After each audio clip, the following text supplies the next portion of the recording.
आज है दोस्तों आपका हमारा अपना रिएक्शन यूट्यूब चैनल दोस्तों मेरे साहब की वीडियो ये Modi third time PM Narendra Modi oath taking ceremony global leader joins in. अच्छा जी, देखते हैं कौन कौन से लीडर ज्वाइन कर रहे हैं, स्पेशली हमसायों से, हम पड़ोसी सबसे पहले। खैर वीडियो देखते हैं।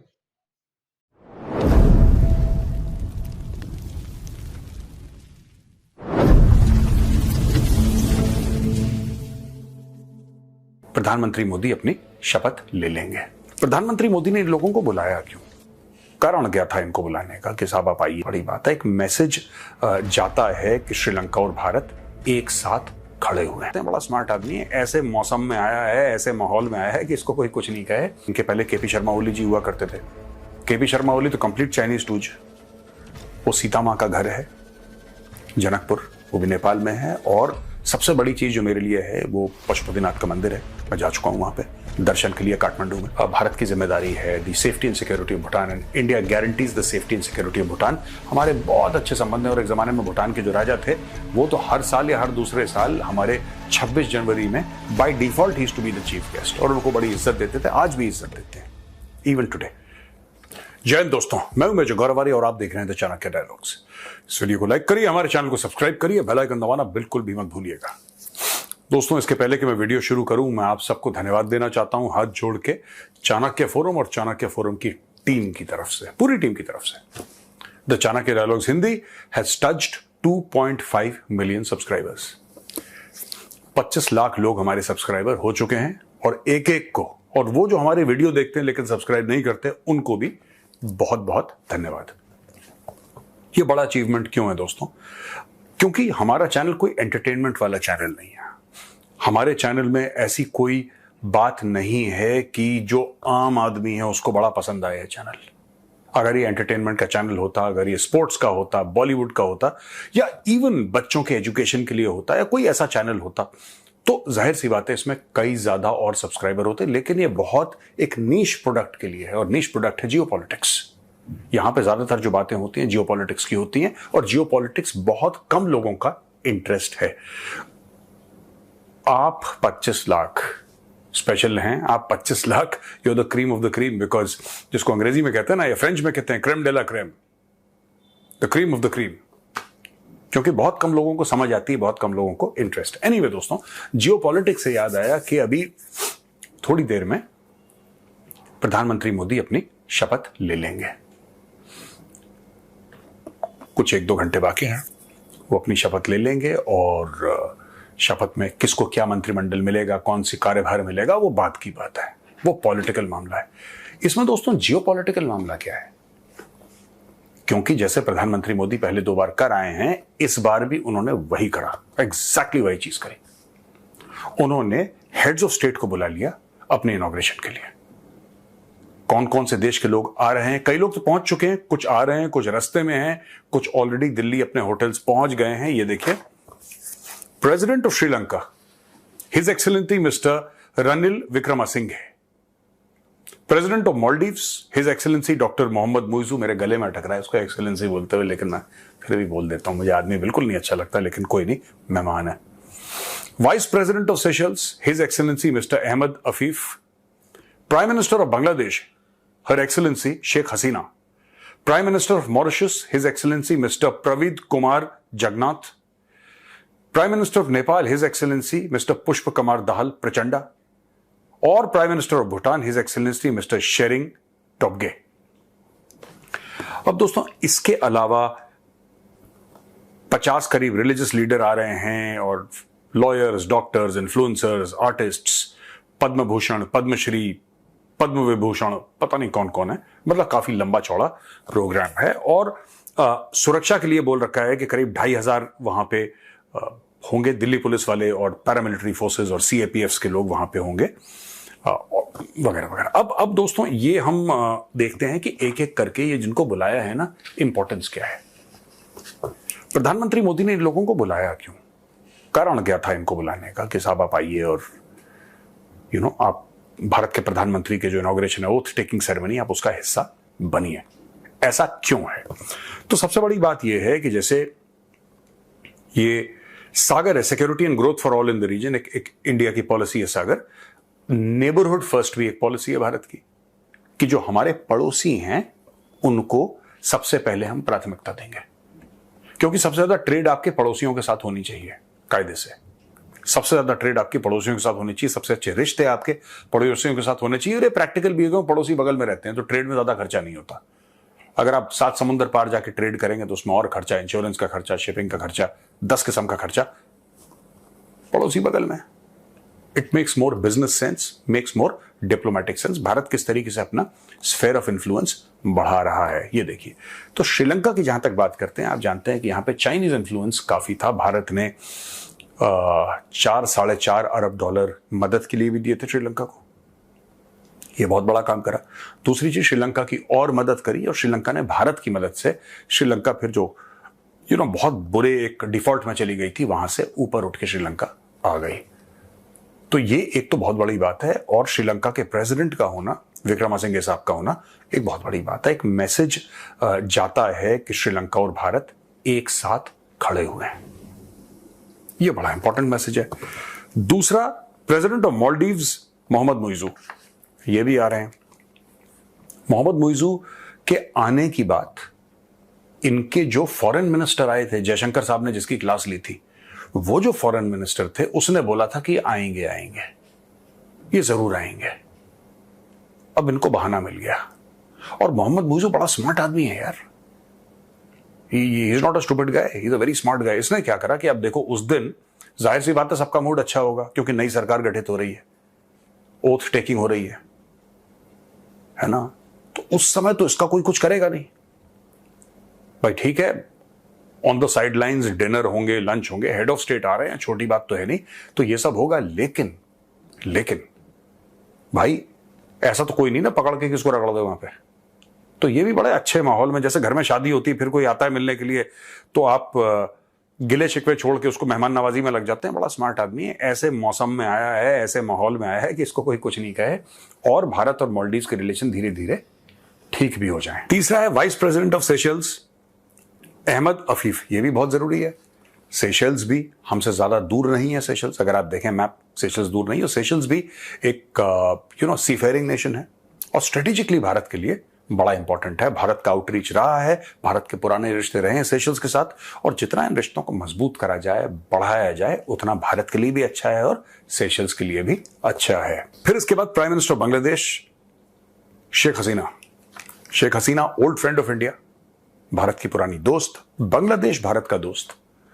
और शेख हसीना जो हैं वो भारत में यही वो चाइना का फैक्टर जो है ना, ये परेशान करने वाला तो है दोस्तों, इसमें मना नहीं कर सकते हम कि चाइना का फैक्टर परेशान करने वाला नहीं है। और शेख हसीना जो आई है, जाहिर सी बात है, भारत ये भी दिखाएगा दुनिया को कि देखो हम बांग्लादेश के कितने क्लोज हैं और बांग्लादेश हमारा कितना क्लोज है। भारत ने हाल फिलहाल में ही आई थिंक 10,000 मेगावाट की बिजली बांग्लादेश को देने का फैसला करा था। और भारत के व्यापारिक संबंध जो हैं बांग्लादेश के साथ बहुत अच्छे हैं, डिप्लोमेटिक संबंध बांग्लादेश के साथ, खासतौर से इस सरकार के साथ शेख हसीना की, ये बड़े इंपॉर्टेंट हैं और बहुत जरूरी हैं भारत के लिए भी और बांग्लादेश के लिए भी। तो उनका भी आना एक बहुत अच्छी बात है। Prime minister of Mauritius mister Pravind Kumar Jugnauth. Mauritius वो जगह है, वहां पे भोजपुरी बोली जाती है, वहां पे हिंदू बहुत हैं, अफ्रीका में है, और वहां पे एक हवाई पट्टी भी बनाई है, एक छोटा मोटा भारत का शायद बेस भी है, नेवी भी है वहां पे। और वहां पे उसको बेस को इस्तेमाल करके किस तरीके से अपनी ट्रेड के रूट्स हैं उनको प्रोटेक्ट करना है और किस प्रकार से चाइनीज इन्फ्लुएंस को काउंटर करना है, this is very important. Mauritius कई 100 साल से कल्चरली बड़ा इंपॉर्टेंट है। ये बिहार और उत्तर प्रदेश के जितने भी लोग गए वहां पे मॉरिशस, वहां पे they were taken away by the British, तो अभी भी वहां पे भोजपुरी बोलते हैं बहुत लोग। उनकी थोड़ी सी अलग भोजपुरी है, वो वाली नहीं है जो बिहार और पूर्वी उत्तर प्रदेश में बोली जाती, नहीं, इनकी थोड़ी सी अलग है, इसमें एक ट्विस्ट है भोजपुरी में। लेकिन आज भी वो होली मनाते हैं, दिवाली मनाते हैं, दशहरा मनाते हैं, सारे हिंदुओं के परिवार वो मनाते हैं, वही रीति रिवाज उनके हैं। इनफैक्ट जो मॉरिशस वाले हैं वो ज्यादा ध्यान से ये रीति रिवाज फॉलो करते हैं, दे आर मोर पर्टिकुलर। ये मैं पर्सनल एक्सपीरियंस से जानता हूं, दे आर वेरी पर्टिकुलर। मतलब हम लोग फिर भी शॉर्टकट मारो, मॉरिशस वाले शॉर्टकट नहीं मारते। वहां के जो हिंदू हैं वो बड़े प्रॉपरली एक एक चीज फॉलो करते हैं। इसके अलावा प्राइम मिनिस्टर ऑफ नेपाल पुष्प कमल दहाल प्रचंड, ये जो पुष्प कमल दहाल है ये माओइस्ट लीडर हुआ करते थे एक टाइम पे, बहुत तगड़े। अभी मेन स्ट्रीम में आ गए ये प्रधानमंत्री। इनके पहले केपी शर्मा ओली जी हुआ करते थे। केपी शर्मा ओली तो कंप्लीट चाइनीज टूज, वो तो कंप्लीटली चाइनीज टूज था। तो ये आ गए हैं और ये इनका भी आना बहुत जरूरी है, क्योंकि भारत ने नेपाल से बिजली ली 10,000 मेगावाट, और भारत अपने ट्रेड के संबंध नेपाल से बढ़ाना चाहता है। कई नेपाल के लोग हैं जो इंडियन आर्मी में आते हैं, कई नेपाल के लोग भारत में आके बिजनेस करते हैं, कई इंडियंस हैं जो नेपाल में जाके बिजनेस करते हैं। तो ये बात हमें समझनी पड़ेगी कि नेपाल, और मैं अक्सर ये बात कहता हूं यार, ये नेपाल के साथ मैटर अलग है। वो सीता मां का घर है जनकपुर, वो भी नेपाल में है। और सबसे बड़ी चीज जो मेरे लिए है वो पशुपतिनाथ का मंदिर है। मैं जा चुका हूं वहां पे दर्शन के लिए काठमांडू में, तो पशुपतिनाथ जी का मंदिर भी है वहां पे। और मैं इंडियन से कहता हूं कि आप लोग भी जाइए, ज्यादा दूर नहीं है, बगल में है। और आप देखिएगा, आपको बहुत अच्छा लगेगा, बहुत शांति सुकून मिलेगा जब आप पशुपतिनाथ जी के मंदिर जाएंगे। काठमांडू जरूर जाइएगा, यू मस्ट गो देयर। एक बार माथा टेकना बनता है वहां पे मंदिर में, आपको बहुत अच्छा लगेगा। और prime minister Bhutan mister Tshering Tobgay, Bhutan में इम्ट्राट है इंडियन आर्मी का मिलिट्री ट्रेनिंग टीम जो है, तो वहां पे भूटान की सेफ्टी और सिक्योरिटी भारत की जिम्मेदारी है। The safety and security of Bhutan and India guarantees the safety and security of Bhutan. हमारे बहुत अच्छे संबंध हैं। और एक जमाने में भूटान के जो राजा थे वो तो हर साल या हर दूसरे साल हमारे 26 जनवरी में बाय डिफॉल्ट ही to be the chief guest, और उनको बड़ी इज्जत देते थे, आज भी इज्जत देते हैं इवन टुडे। जब वो किसी सेरेमोनियल फंक्शन के लिए आते हैं तो ऑब्वियसली ही। अच्छा, पाकिस्तानियों ने ये बड़ा बोला कि देखो मोदी ने इसको बुलाया, मोदी ने इसको बुलाया, हमें नहीं बुलाया। भाई बुलाया था 2014 में तुम लोगों को, तुम लोगों ने भंड मार दिया। नवाज शरीफ को बुलाया था कि नहीं बुलाया था? क्यों पाकिस्तानियों बताओ, क्या प्रधानमंत्री मोदी ने 2014 में मई के अंदर क्या उन्होंने बुलाया था कि नहीं बुलाया था? ऑफ कोर्स बुलाया था, ऑफ कोर्स बुलाया था उन्होंने। यहां पे वो आए, उनको पूरी इज्जत दी गई, उनको पूरा प्रोटोकॉल दिया गया। लेकिन हमें क्या मिला? हमें मिला उड़ी, हमें मिला पुलवामा, हमें मिला पठानकोट, हमें कई सारे अटैक मिले। और फिर आपका प्रधानमंत्री कह देता है कि इसमें मैं क्या करूं यार, मेरे तो हाथ में नहीं। अबे तुम्हारे हाथ में नहीं तो तुम्हें बुलाई क्यों? पाकिस्तानियों के दिल में बड़ा चोट थी कि भारत मानता नहीं हमें, भारत नहीं हमें मानता। कैसे माने तुम्हें? तो यहां से अटल जी गए मीनार पाकिस्तान, मीनार पाकिस्तान गए। मीनार पाकिस्तान में भाई तस्लीम करा कि हाँ पता नहीं क्यों इनको एफर्मेशन चाहिए इंडिया से। हाई कमीशन खुला हुआ है आपका यहां पे, हमारा वहां पे सब खुला हुआ है कमीशन, डिप्लोमेटिक टाइज। और एक मुल्क दूसरे को कैसे मानता है, कैसे तस्लीम करता है? और क्या चाह रहे हैं आप? लेकिन ठीक है, कुछ चाह रहे होंगे, कुछ मन में टीस होगी, कुछ बच गया होगा, पुरानी खुरचन होगी पतीले में, तो दूर करने के लिए गए अटल जी, आप लोगों ने कारगिल कर दिया। तो और पाकिस्तानी मीडिया में जब भी आप बात सुने, पाकिस्तानी मीडिया झूठ बोलता है कि पाकिस्तान हर समय अमन चाहता था लेकिन भारत अमन नहीं चाहता, भारत की जाहिरियत है। भारत ने कब अमन नहीं चाहा? हम तो चल के गए हैं आपके पास यार, हम तो चल के गए हैं। कभी टेररिस्ट अटैक करवा देते हो, कभी कारगिल करवा देते हो, फिर कहते हो हमें नहीं बुलाया, हमें नहीं बुलाया। क्या करेंगे तुम्हें बुला के? और चाइना का कोई नहीं, आई एम वेरी हैप्पी। मैं तो वैसे ही चाइनीज माल के खिलाफ हूं, बहुत बढ़िया। और किसी चाइनीज को नहीं बुलाया, आई एम वेरी हैप्पी। तो दोस्तों ये था आज का छोटा सा वीडियो। मैंने बोला कि अभी शुरू होने वाली है कुछ समय में प्राइम मिनिस्टर की ओथ टेकिंग, तो आपको पता लग जाएगा कि क्या है इसमें मतलब मैटर की, किस तरीके से वो ओथ लेंगे, कौन सा मंत्री, कौन सा कार्यभार, ये बाद में डिसाइड हो जाएगा। लेकिन ये जानना बड़ा जरूरी है यार कि कौन कौन आ रहे हैं और उनके आने का इंपॉर्टेंस क्या है। Why are certain countries being invited? इससे आपको पता लगेगा कि अगले 5 साल भारत की फॉरेन पॉलिसी कैसे चलेगी। ये सागर क्या है, ये नेबरहुड फर्स्ट पॉलिसी क्या है, ये है क्या, मैटर क्या है। मोदी जी किस तरीके से फोकस करेंगे भारत की फॉरेन पॉलिसी पे और किन चीजों पे जोर देंगे, वो दर्शाता है गेस्ट लिस्ट। तो ये जो गेस्ट लिस्ट मैंने आपको बताई है, ये लोग सामने वाली रो में बैठेंगे, इनको प्रोटोकॉल दिया जाएगा, इनको इज्जत दी जाएगी, इनको प्रॉपर एक हेड ऑफ स्टेट की तरह ट्रीट करा जाएगा, फिर इनसे बातें होंगी ऑन द साइडलाइन कि हम बेहतर कैसे कर सकते हैं। I think it's going to be very interesting to see how prime minister Modi deals with Mohamed Muizzu. उसका कौन सा भरता बनाते हैं, देखने वाली बात है। एनीवे, आई होप आपको वीडियो पसंद आया होगा दोस्तों। बस कुछ ही समय की बात है और आप फिर देखेंगे लाइव, और मैं भी घर जाके देखूंगा अपने स्क्रीन पे कि क्या है आज, कैसे पूरा ये समारोह होने वाला है। ये वीडियो देखने के लिए बहुत बहुत धन्यवाद दोस्तों। अगर पसंद आए तो इस वीडियो को लाइक करिए, हमारे चैनल को सब्सक्राइब करिए, बेल आइकन दबाना बिल्कुल मत भूलिएगा। जय हिंद, वंदे मातरम, भारत माता की जय। तो जी दोस्तों, वीडियो हो गई ख़त्म। हम शायद तकरीबन सब बुलाए हैं सिवाय पाकिस्तान चैनल को छोड़कर। चैनल को है था नहीं, चाइना का भी कोई। मेरा कुछ चैनल, अफगानिस्तान का भी कोई नहीं भाई, अफगानिस्तान तो हमसाया नहीं ना इंडिया का। साथ ही बढ़ता है इतना। साथ कैसे बड़े, पाकिस्तान बीच में हमसाया नहीं, बॉर्डर साथ है। चाइना कहाँ पे आ गया? तो- वो लद्दाख वाली साइड से। अच्छा चले, नेपाल, भूटान, सबसे बड़ी बात आती है मोहम्मद मुइज़ू पर। वैसे मैं अफगानिस्तान के साथ ताल्लुकात उनके ठीक ही है। चले, वो उनका अपना फैसला है। मोहम्मद मुइज़ू और पाकिस्तान का मैं कंपेरिजन करना चाहूँगा। अब चेक करें, मालदीव ने बड़ा गलत बोला पीएम मोदी के बारे में, बड़ी गलत ऑल बॉल बातें की। एक साइड पे पीएम मोदी का करैक्टर एक समय का समझ लें कि लो करने की कोशिश की, बुली भी बोला इसने। तो दूसरी तरफ है पाकिस्तान, वो पाकिस्तान ने भी काफ़ी कुछ बोला, लेकिन डिफरेंस देखें, इंडिया ने फिर भी उसको बुला लिया। मतलब कि देख लें कि वो असल उनका मसला उनको करैक्टर असैसिनेशन करने का इतना नहीं है, क्योंकि उनको पता हमारा करैक्टर ठीक है। पीएम मोदी की बात कर रहा हूँ। उनको असल मसला है टेररिज्म से, जो पाकिस्तान करता है या करवाता है। ये मेन डिफरेंस मैं बताना चाहता था कि उन्होंने फिर भी मुइज़ू को दावत दे दी, जिसने करैक्टर असैसिनेशन करने की कोशिश की, इंडिया को डिग्रेड करने की कोशिश की, नाकाम। लेकिन फिर भी पीएम मोदी ने या इंडियन गवर्नमेंट ने ये फैसला लिया कि हम उसको बुलाएंगे, और वो ज्वाइन कर रहा है। भाई सबसे पहले तो ये सॉरी भूल गया, सबसे पहले पीएम मोदी साहब को तीसरी मरतबा इंडिया का, हिंदुस्तान का वज़ीर आज़म बनने पर मुबारकबाद देते हैं। ये हिस्ट्री में पहली मरतबा हुआ, इंडिया की हिस्ट्री में कोई वज़ीर आज़म तीसरी मरतबा इंडिया का बन रहा है।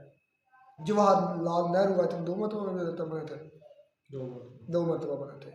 तो ये तारीख रकम करने जा रहे हैं मोदी साहब, तो इस पर हम मेरी तरफ से दिल की ताक रहे से उनको कंग्रेचुलेशन, और मेरी तमन्नाएँ भी कि वो इस खित्ते की बेहतरी के लिए भी अच्छा सोचेंगे, जिसमें इस खित्ते में पाकिस्तान भी शामिल है और चाइना भी शामिल है। तो इसलिए मैं कह रहा कि इस खित्ते की बेहतरी के लिए कुछ सोचेंगे। अच्छा, अब चलते हैं, मैं कंपैरिजन कर रहा था मालदीव और पाकिस्तान, तो वाज़ह डिफरेंस है। पाकिस्तान को क्यों नहीं बुलाया, मालदीव को फिर भी बुला लिया, मालदीव के प्रेसिडेंट मुइज़ू को। ये डिफरेंस यार देखें कि ये बात डिफरेंस जान कर ये दीजिए। मेरी बात सुनें, देखें कि बनता तो यार ये भी था कि पाकिस्तान के जो प्रेसिडेंट है उसको भी बुलाना, लेकिन उन्होंने मुबारक तक नहीं दी। ये बात यार ये आजा भी तो हो वो सकता थी ना है। लिया असलम अरे भाई। यार, बाकी लोग असलम तो भाई, तो ओत के कहा बाद है। हमारी बात होती है, तुम भी बच्चों वाली बात करते हो यार जब वो हलफ ही दूसरे नहीं होता। कंट्रीज ने नहीं ओ किया। यार असलम, यार, असल जो हमारी बात होती कांग्रेस है। यार दूसरे किया है यार, आप तो भी यार वो कौन सा पीएम मुंतखब हो गए थे इसी मर्तबा हाँ भी जी। उन्होंने लेना, जब जब ज़रूरत वोट पड़ेगी होता है तो असल फिर- कंग्रेचुलेशन उसके बाद ही होती है। तो ये क्या अच्छा, आप- ये ओथ का वेट कर रहे हैं। हाँ, हो सकता ये करें, भी हो सकता है बिल्कुल। ये तो आप देखने वाली बात है ना। यार देखें कि अच्छा पाकिस्तान को भी बुला, या अगर तलकात अच्छे करने होते तो पाकिस्तान को भी बुलाना चाहिए था, उसके अलावा जो दूसरी नेबर कंट्री हैं उन सभी को बुलाना चाहिए था, और बुलाया नहीं उन्होंने। पाकिस्तान ने, अफगानिस्तान इंडिया ने नेबर कोशिश नहीं की। कंट्रीज को बुलाया नहीं इंडिया उन्होंने। ने कोशिश किया, अभी करनी थी अभी। कितनी मरतबा की, कितनी मरतबा करें। यार इमरान खान साहब को नहीं बुलाया इन्होंने, इमरान खान साहब ने इनका काउंसिल से जो है कहने को बिगाड़ी थी या किया था उस वक्त। क्या किया था जब इन्होंने बुलाई नहीं था, जब 2019 में मेरे ख्याल से दूसरी मरतबा पीएम मोदी जो पीएम सेलेक्ट हुए थे, तो इमरान खान अगस्त साहब में मेरे ख्याल में 2018 370 हटाया था ना मोदी से, अगस्त में, 5 अगस्त को, शायद 5 अगस्त 2019 को 370 आर्टिकल जो हटा था, रिमूव किया था कश्मीर से। तो उससे पहले मुझे याद है 2019 को भी रखा हुआ। 2019 को है कि 2000, मुझे याद सन नहीं याद है कि 5 अगस्त याद है मुझे। अच्छा खैर, बात करने का मकसद ये है, आपने कहा कि नहीं बुलाया, क्यों बुलाया, वजह एक रीज़न दे दो। तो दूसरी को कंट्री को क्यों बुला नेबर रहे है, हैं? इस वजह से बुला। नहीं, दूसरी को क्यों बुला रहे हैं वो? ये तुम्हारा सवाल अच्छा है कि दूसरे क्यों बुला रहे हैं, हम नेबर हमें बुला लेते। पहली बात तो ये है कि नहीं, बुलाने की ना बुलाए, हमको पाकिस्तान का नाम खत्म नहीं हो जाना, ये बात नहीं। वैसे बात कर रहा हूँ कि तलकात अच्छे करने होते कर यार तो भाई, अभी इंडिया में करने हर ट्रेड बात किसने की तरफ से जो है ट्रेड ना किसने ताल्लुकात बंद कभी भी अच्छे नहीं होंगे। वो ट्रेड किसने बंद की? मौका जो है वो हाथ से नहीं, ट्रेड किसने बंद देना की? चाहिए। ट्रेड किसने बंद की? पर ट्रेड तो बंद की, उसके रीजन भी तो हैं। अच्छा, ओडी किसने करवाया, पुलवामा किसने करवाया, ताजमहल किसने करवाया, पार्लियामेंट किसने करवाया, कश्मीर के अंदर किसने तकरीब कारी करवाई, क्यों बुलवाया हुआ है? जवाब इसके। ये कश्मीर के मुद्दे पे यार बात ना किया करो। हमारी जो है कह दें कि मैं समाज कहते हैं कि मेहरबानी जिसे हम उर्दू में कहते हैं, और हिंदी में मेरे ख्याल से लगता है कि समाजदारी कहते हैं आप वो ना, क्योंकि कश्मीर की तहरीक का आपको भी पता है कि वहाँ पर क्या हालात थे अच्छा, कश्मीर की। चलो वो दूसरी, क्यों थे? तो वो क्यों थे? वो आज़ादी मांगते थे, हिंदुस्तान आज़ादी देता नहीं था। तो अब क्या, अब क्यों नहीं मांगते? तो अब चले वहाँ पर हालात कोई पहले से नॉर्मल हो गए हैं, तो अब वो क्या पहले है, क्यों खराब थे? पाकिस्तान के हालात ज्यादा बिगड़ रहे हैं। यार और मुझे वहाँ तो- के, मेरी बात सुने, जो आज़ादी मांगने वाले लोग होते ना, उनको आज़ादी के अलावा किसी चीज़ पर वो कम्प्रोमाइज़ नहीं करते। बात सुन ले मेरी अब गौर से, अगर वो आज़ादी मांगते थे, सोचो आज उनके हालात बेहतर, आज वो क्यों नहीं मांग रहे? कुछ तो ऐसे करेक्टर्स उधर होंगे जो इन चीज़ों को उकसाते होंगे, नहीं नहीं मुझे और वो पता- करेक्टर किधर से जाते हैं। तो मुझे पता बात क्या करने वाले हो आप, या किस तरफ इशारा कर रहे हैं। यार मैं गलत भी हो सकता हूँ, मेरी बात सुने, लेकिन मेरा देखिए, नल से ये वहाँ काम के करता है कि लोग- आज वो क्यों नहीं मांग रहे आज़ादी। तो आप उनके हालात कुछ पहले से बेहतर हो गए हैं। यार मैं पहले कह हुए चुका कि जो नहीं? हुए हैं, मैं हाँ, मानता तो हूँ। फिर? मैं ये कहता हूँ जो आज़ादी मांगते ना, उनको सोने की प्लेट के अंदर, बल्कि हीरे की प्लेट के अंदर सोने का खाना भी दे दो ना, वो आज़ादी के अलावा कुछ नहीं मांगते। ठीक हो गया, वो जो आज़ादी मांगते थे, अब उनके हालात बेहतर हो गए, मतलब कि वो ठीक है, आज़ाद हो, वो बेहतर है, बेहतर अब वो है। क्यों नहीं मांग रहा है? तो यार जब उन पर सिक्योरिटी बहुत ज्यादा थी उस वक्त, उनको मारा पीटा जाता रहमतुल्लाह, ये था। नहीं मेरी वजह। बात सुनो, मजाक वजह क्या ये थी? थी, हम इधर से होती थी दराअंदाजी, और वो उधर उकसाते थे। खैर बात कहीं कहीं जा रही है, तो मैंने ये रीजंस बताए कि वो क्यों बुलाए पाकिस्तान को।